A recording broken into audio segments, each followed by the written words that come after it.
Byl jsem v létě na Šumavě, byla tam ségra a babička. Nevěděl jsem ale ještě, jaká na nás čeká sračka. Velký Javor, to je kopec, nějaká hora v Německu.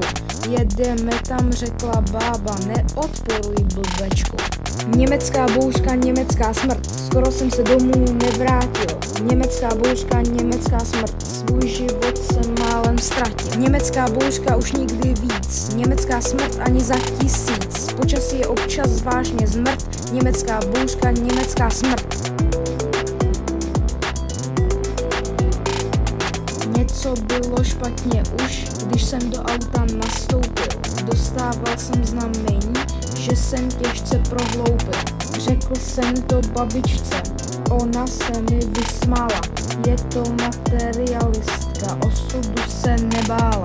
Změna trasy a bloudění, bylo z vesmíru znamení.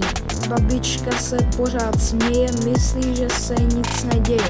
Vylezli jsme do lanovky, mysleli, že jsme v pohodě. Chyba to ale byla, nechali jsme to náhodě. Dostali jsme se na kopec, tak jsme zase dolů šli. Co se ale mělo stát, to jsme vůbec nečekali.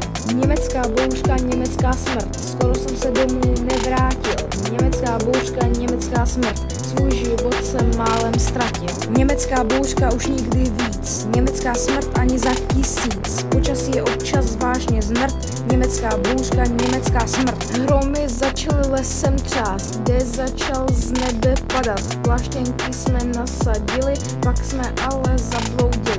Šli jsme zpátky k lanovce, kilometry do kopce.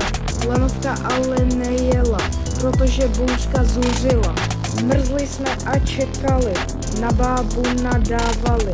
Konec bouřky v nedohlednu, zima tuhá jako v lednu. Vzdali jsme to a šli dolů, doufali, že dojdem domů. Lanovka začala jezdit, když jsme byli v půli cesty. Dostal jsem se k autu, nasáklý jak houba. I přes bouřku jsem tu, i když je to zhouba. Domů jsme se vrátili, zmoklí ale přežili. K turistice se nevrátím, to si radši život zkrátím. Německá bouřka, německá smrt, skoro jsem se domů nevrátil. Německá bouřka, německá smrt, svůj život jsem málem ztratil. Německá bouřka už nikdy víc, německá smrt ani za 1000. Počasí je občas vážně zmrt, německá bouřka, německá smrt. Ne!